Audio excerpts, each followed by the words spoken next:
Picture this. You are the most powerful person in the world. You own everything. You decide everything. You can have anyone executed with a single word. You live in a palace so large that some servants spend their entire lives inside it without seeing every room. Your kitchen prepares over 100 dishes for every meal, even if you only eat 3 bites. You should be the safest person alive. Spoiler, you are not.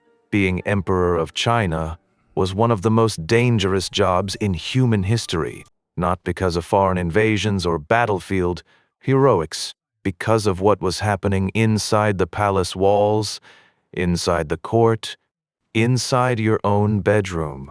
Today, we are going through the files, the ones the official histories tried to write very carefully around. Let's start with the one that almost worked and failed because of a knot.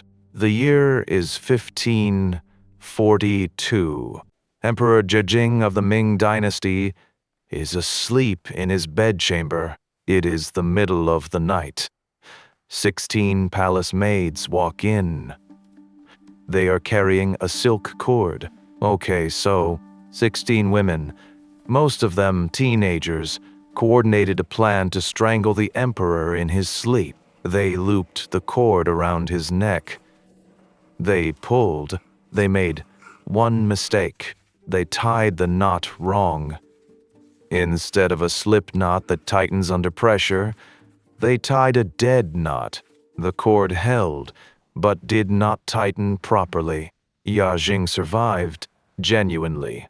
The entire fate of the Ming Dynasty came down to a knot-tying error, not a battle, not a political conspiracy, a knot. This is not a metaphor. This is what happened. Under interrogation, the story that came out was grim. Yajing believed that the vital essence of young women could be harvested to extend his life. The methods he used were not gentle. These maids had been living in conditions of fear and abuse. For years, they decided they had nothing left to lose. All 16 were executed, along with their families. Yajing survived another 20 years, still pursuing immortality, still consuming his alchemical supplements. Which brings us to how Shijing actually died. He died from the supplements. These elixirs contained mercury, lead, arsenic, and other heavy metals.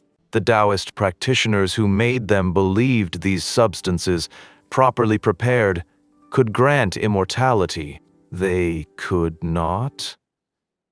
They caused organ failure and death. This is essentially the ancient version of a wellness influencer selling you a mercury detox supplement and calling it a longevity protocol.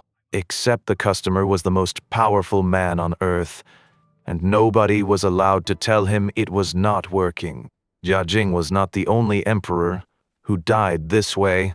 Emperor Taizong of the Tang Dynasty, one of the most celebrated rulers in Chinese history, died after consuming alchemical pills sent as tribute from India. Multiple Tang emperors went the same way. The most powerful men in the world, so afraid of death that they poisoned themselves trying to avoid it. If that is not the most human thing you have ever heard, I do not know what is. Now let's talk about the one that required fish. The first emperor of China, Qin Shi Huang, did not die in his capital. He died on a tour of his empire in 210 BC, far from home in the summer heat. His chief minister Lai Si and his favorite eunuch Zhao Gao were with him. These two had a problem. The emperor's chosen heir, Prince Fuzhu, was stationed at the northern frontier. Fuzhu was competent, principled, and would almost certainly remove both of them from power the moment he became emperor. So they made a decision. The emperor's death, not announcing that yet. They suppressed the news. They continued the imperial procession as if nothing had happened. They forged an imperial decree ordering Fuzhu to commit suicide. Fuzhu Being principled, obeyed. The problem was the summer heat. The emperor's body was decomposing. So they loaded the imperial carriage with salted fish, cartloads of it. The smell of the fish masked the smell of the decomposing emperor. The procession continued for weeks, traveling back toward the capital, surrounded by the overwhelming smell of fish, while the entire court pretended everything was completely normal. Think of it as the ancient equivalent of a company sending out a "everything is fine" business as usual email while the CEO is already gone and the building is on fire. Except the building is an empire. I deduce that the smell is fish. They installed a different prince as emperor. That emperor was a disaster. The dynasty collapsed 3 years later. The first empire in Chinese history ended partly because of a fish cover-up. Qin Shi Huang would have been furious.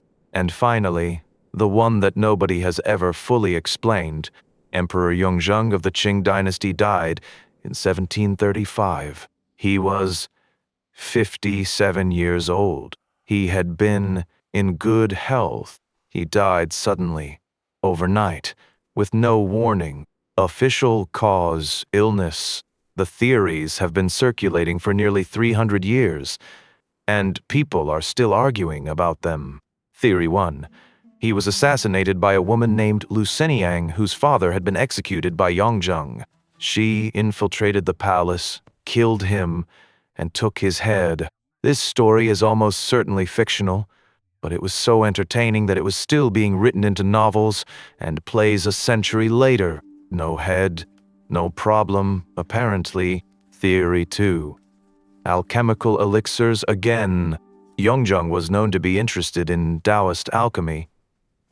His son, the Shenlong Emperor, immediately expelled every single Taoist practitioner from the palace after his father's death. Make of that what you will. Theory 3. He was literally worked to death. Yongzheng was famous for working through the night and personally writing detailed comments on thousands of official documents. Historians have estimated he reviewed over 40,000 documents in his reign, many with handwritten annotations running to hundreds of words. He was essentially doing the job of an entire government by himself. Think of every LinkedIn post you have ever seen about someone who sleeps 4 hours a night and calls it a competitive advantage. Now imagine that person was running a country of 300 million people alone for 13 years. That was Yongzheng, and it may have killed him. The Qing dynasty archives have been partially opened to researchers. The question remains officially unresolved. Here is what all of these deaths have in common. The emperor was the most powerful person in the empire. He was also the most isolated. He was surrounded by people whose careers, lives, and families depended entirely on his favor. He could not trust his ministers because they had interests of their own. He could not trust his family because they were his potential successors. He could not trust his servants because they were desperate people with nothing to lose. The palace was a beautiful trap, and the men who built the trap were the ones who died inside it. So, which death do you think is the most unhinged? The knot that saved an emperor, the fish that ended a dynasty, or the supplements that killed the man who was trying to live forever? Drop it in the comments. If this story got you, hit the like button and subscribe. Every week we dig up the parts of history that did not make it into your textbooks. See you next time.